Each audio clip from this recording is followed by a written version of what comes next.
Hey everybody, welcome to Live Him Out, the podcast ministry of Vertical Church Ovilla. I'm excited to have Donna Young from First Look Ministries today, so welcome to Live Him Out.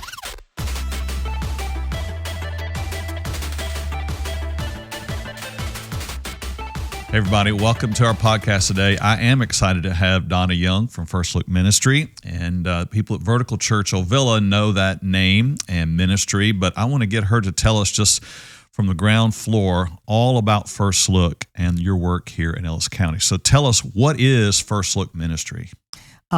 First Look is Ellis County's pregnancy help ministry, and we have been in Ellis County for 27 years, offering all sorts of life-affirming services, encouraging families to choose life for their unborn children. That's awesome. That's very succinct. Perfect. I love that. So tell everybody where you're located.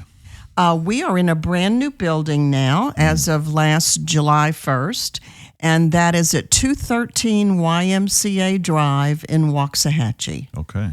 So if you know where the YMCA is there, you just turn down that street. It dead ends into our brand new pregnancy center. Okay, nice. So there you do counseling classes, medical services, ultrasound, pregnancy testing, STI testing and treatment, and all sorts of support, pregnancy and parenting support, materials support. Okay. So many things I want to ask. I can't wait to get into all this. So tell us how this began 27 years ago. How did this all start? Well, there is an annual event. Actually, it's around the nation called Life Chain. I remember. And Life Chain is where on the first Sunday of October, people line major thoroughfares in cities across the country in Texas, and they have a silent witness for life, pray, and so forth along the streets. And they've done that in Waxahachie for years, probably 30 years. Yes. And so back then, one Life Chain, there were two pastors along the sidewalk, side by side praying. And one of them said to the other, well, we have to do something more about this than stand once a year on the sidewalk and pray. And that was the beginning. Wow. That pastor got going, and they are still supportive of us today. Wow. And that was the beginnings of First Look. I love that. So you were involved in those early days, obviously. And well, actually, I was to some degree. Okay. All right. I actually was in a maternity home ministry back then. Okay. And interesting. And maternity home and mother and child program in Waxahachie as a director. Nice. And so that was my early connection to the beginnings of First Look. Okay. So you come into it and talk about your personal passion in all of this. What was your heartbeat in being a part of this? Well, I always knew that God had a place for me in ministry.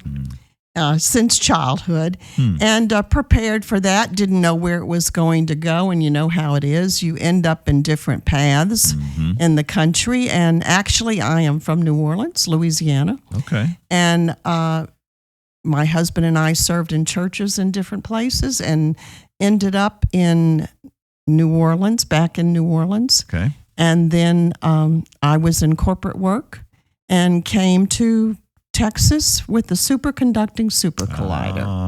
Yeah. And then figured out that's why God had me here. All right. Okay. Yeah, that didn't work out. So he opened the door for you. That didn't work out. And he opened that door, and he always does. It's pretty incredible when that happens. So I guess if you're working in a maternity ministry, even you already have a heartbeat for young mothers, children, through all of that, and that just transfers right over. And we were partnering with First Look at that point. Okay. We were partnering with them, helping our moms that were in our care and so forth. So we had a relationship that was very close. Okay. And so then when the maternity home and that ministry closed their door, then First Look didn't have a leader. So that's been going on 16 years ago now. Oh, nice. And you stepped into that role. That's great. Yeah, I remember back in the day when there was a Planned Parenthood office in Waxahachie. There was. And there is no longer. No. So there is now First No Look longer. Ministry. That's right. So how do people hear about First Look? What is the way that someone finds out about that typically? Well, it's interesting. Obviously, online is a big thing these days. So we do have a presence on the internet, client-facing websites and social media pages and so forth. But what's interesting is even though those percentages are increasing, it is still personal contact. Wow. Is the number one way that people find us still. Yeah. However, because of what is going on in our nation and because of the internet and media, then we obviously have picked up our online search engine and all of those types of things to reach those women who are facing crisis and trying to determine what they're going to do. So the name First Look has a message in and of itself. You're giving young moms and dads an opportunity to see and hear the heartbeat of the baby, right? That's the process. Exactly. So a young mom comes in. Walk us through what that looks like when she comes in the door. Well, we have an entire team of people that help each person who walks through our door. And we'll talk about a woman right now because we also help men. Yeah, love it. Actually, in the same way. We kind of do the same counseling process with dads to be as well. So they come through the front door. We make that appointment. They come. We schedule it. We will do walk-ins, but most are by appointment. Okay.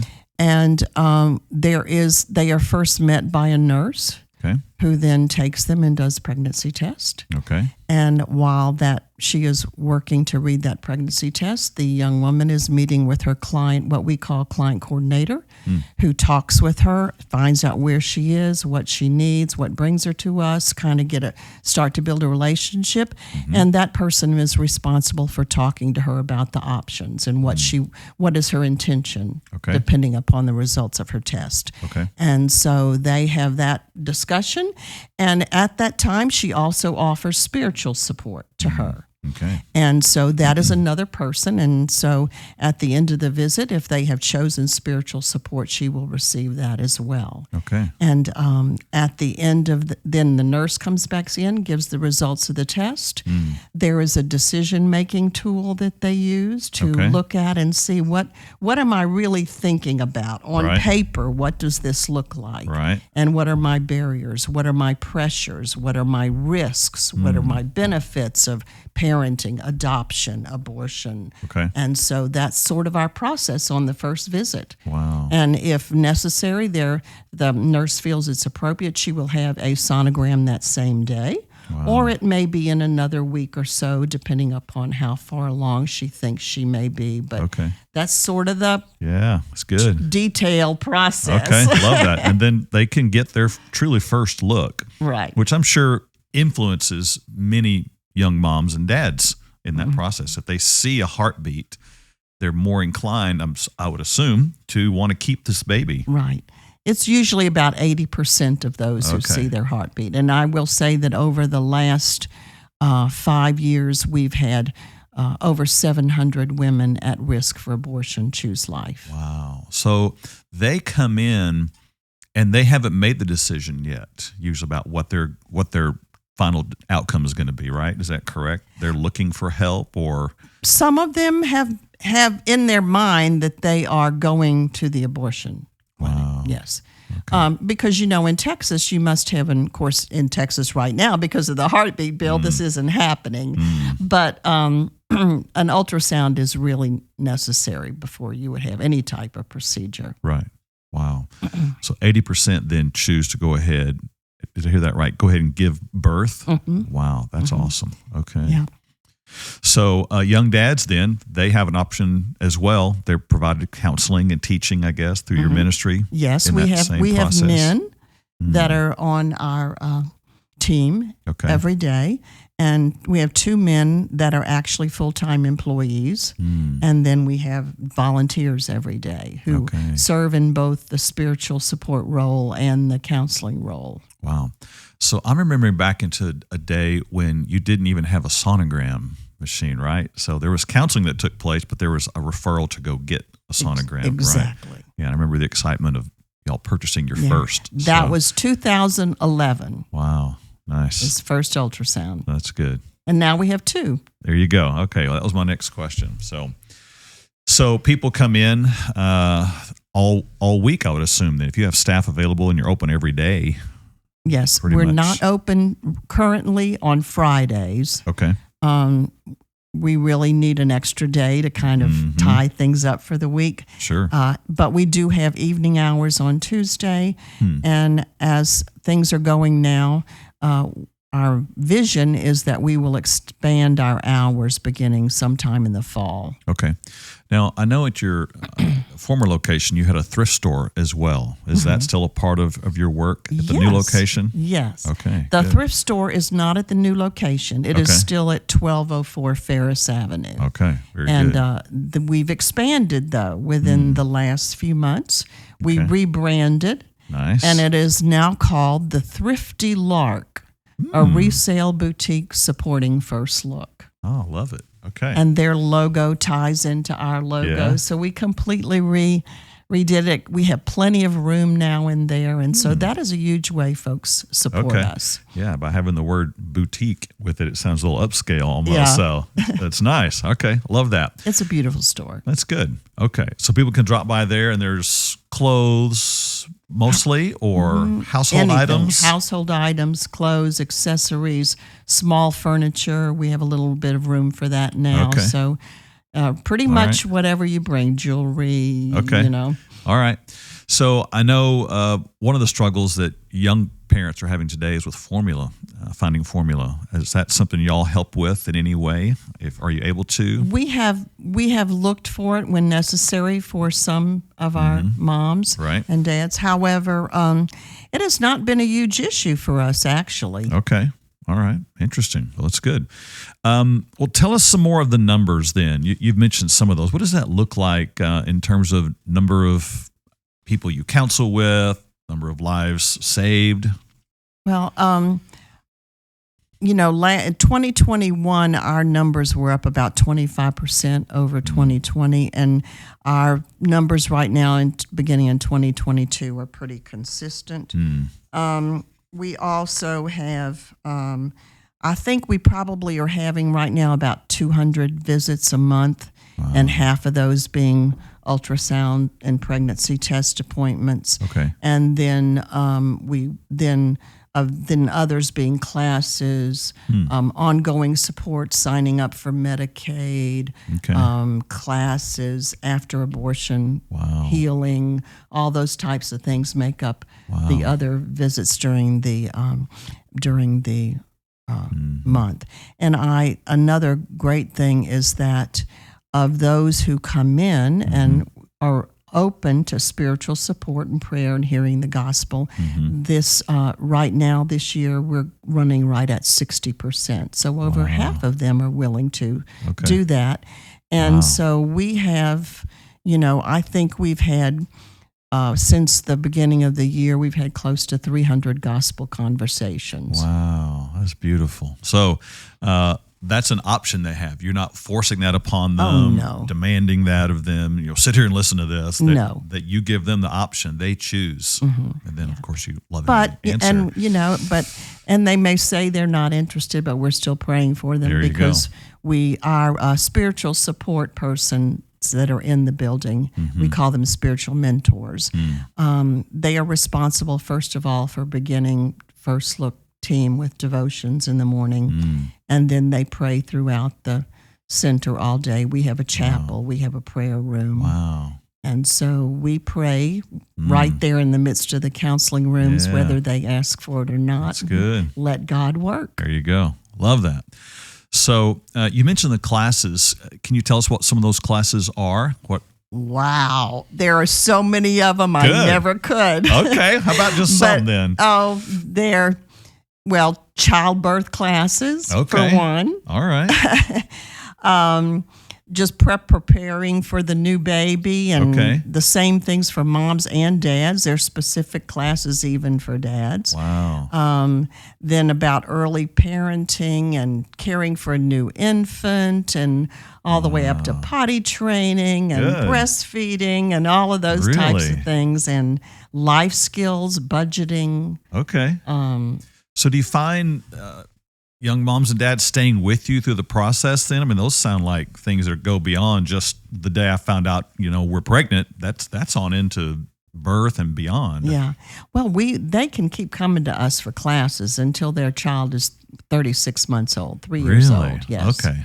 And then, so that's an area where we are growing right now. Yeah. And with the changes with the heartbeat bill and with the potential of the overturn of Roe versus Wade, the education of parents choosing life is going to become increasingly important, and that support. Yeah. So we are growing those. I can't really tell you. We have a lot of folks who just come for what they want. Pregnancy test, ultrasound, verification for Medicaid, okay, I'm good to go. Okay. But then we have others who may come to class every week for months during their pregnancy. Wow. Or we have others who take advantage of our doula services. We offer a doula as well with no charge. Okay.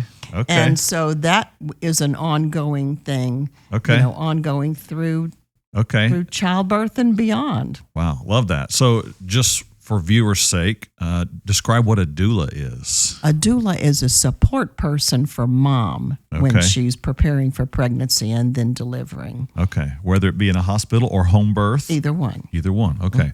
So I'm sure you also then have a network or that you can provide or recommend in terms of midwives, hospitals, other counseling, right? I guess you have people you partner with or? Well, we do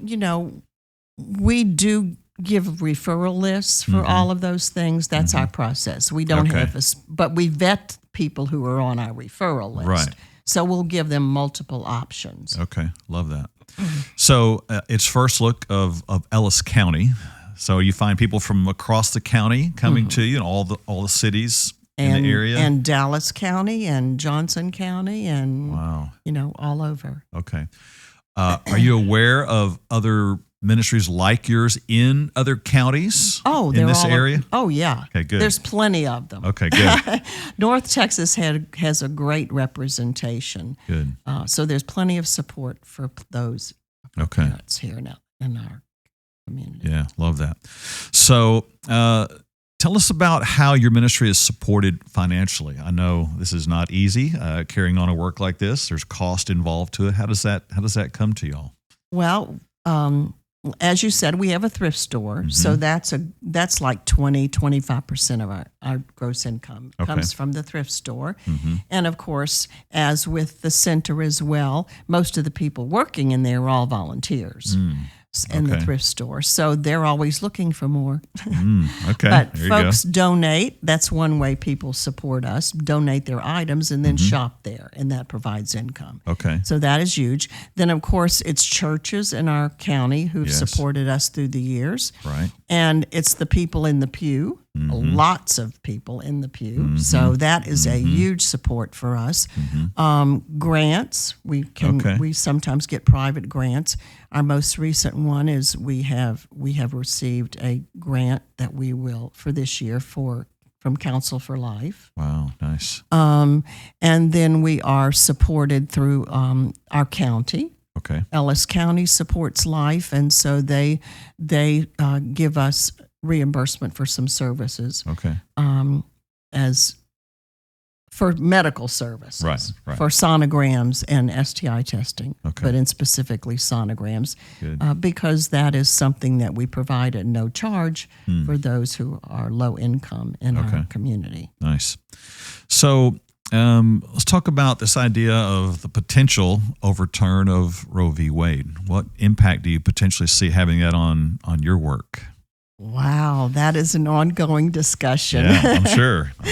Well, I think initially, even after the Heartbeat Act went into effect, there were people we heard across Texas that support pregnancy centers like ours saying, well, what are y'all going to do? You're not going to be needed anymore. Or, that sort of thing. Right. And that was an initial response. Yeah. But right. then when you stop and really think about it, Exactly. is unplanned and unexpected pregnancy going to stop? No. Are people not going to be in crisis any longer? They will be. They will. So, but increasing, I think what will be increasing is the amount of support that they need when they choose life.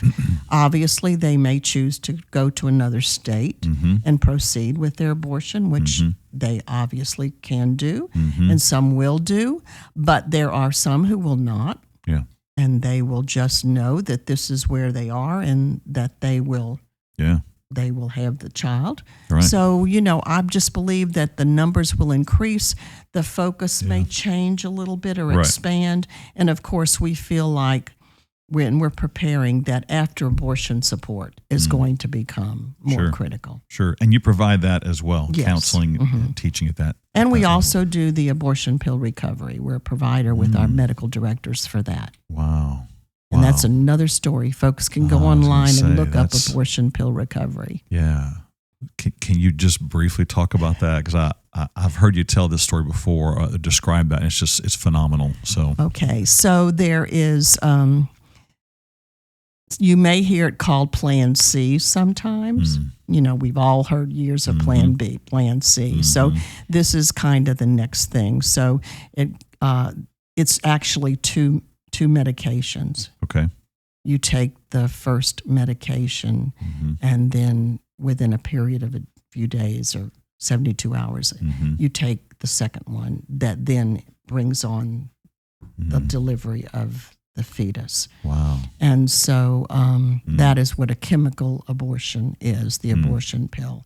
And so, but years ago, it was found out from some pro-life doctors that you could give increased doses of progesterone after the first pill. Wow. Just as you would for a miscarriage. Right. And then that could reverse the effects of that. And there's a window of about 72 hours to do that. And it has been very successful. Wow. You've seen those successes through your work. Yes. Wow. That's phenomenal. That's great. So, I would agree with you. I would say, or I would think that even if or when, I'm believing, Roe v. Wade is overturned, that would actually increase your work. I would see more people potentially coming in need. So what's ahead then for First Look? You've gone through this building campaign, built a beautiful facility. What's ahead now for your work? Preparing for post-Roe America. There you go. Okay, good. I would say that's pretty much the focus at the moment. Adjusting the conversation, adjusting the client outreach, because we know that the window to reach that woman who is considering abortion is shorter. Okay. So it's knowing how to reach her, get her on the phone or text or whatever, have her get in the building and proceed. That's one thing. And then just that ongoing support. Yeah, love that. So how can people help and support your work? What are some ways that people can be involved? Well, obviously, financially. Yes, right. Is always a way for us and for any other organization. Okay. And then volunteering. Okay. And we have, as I said, we have a team of people that work there at the center with our clients, and most of those folks are not employees. They're trained volunteers. Okay. So that's an opportunity in those areas. Also, auxiliary volunteers to just do odds and ends that need to be done around. Okay. Sometimes there are projects that need to be done. And then there are volunteers in the thrift store, which is a really easy way to volunteer. So volunteerism is huge for us. It's good. Our volunteer hours every year well exceed 10,000 hours. Wow. And I'm sure that's a variety of people who maybe do that regularly, or maybe it's just a 1 or 2 time thing. They come in and give what time they can, and then they're out, maybe back in later. Yeah. So the only commitment, of course, in the center, it's a bigger commitment. Yes. That's a real commitment and call from God, Right. because that's like a weekly commitment. Sure. Good. I love that. Well, Vertical Church is so honored to be a part of supporting the work of First Look, and we pray for you and look forward to what's ahead. Is there anything else you'd want to share with people today to let them know about your ministry today? Anything we've not covered? I think we've, between your questions and my rambling, we've covered quite a bit. Good. I would say prayer. Just pray for us right now. These are kind of challenging times. Mm-hmm. And Satan loves to get in and stir the pot, and that we see that all the time. And I know you do it at the church too. Yeah, I'm sure you find mostly support. Mm-hmm. Do you ever have reaction, resistance, or people actively trying to stop your work?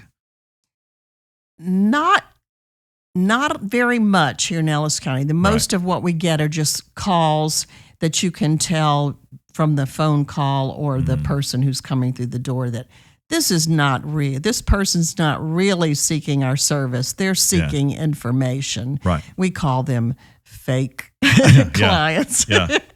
I can imagine So that. but with things going on right now, obviously we are taking extra security precautions and trying to prepare for whatever may be ahead. So obviously we would appreciate prayer in that regard for us and for ministries like ours across the nation. And even for churches, they're suffering from that as well. Exactly.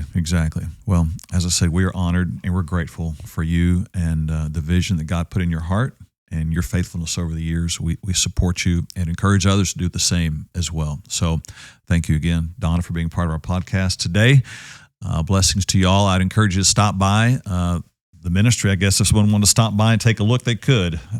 Call first for an appointment. Privacy concerns. Yes, of course. They can go online and find more about the ministry. It's friendsoffirstlook.org. Okay, perfect.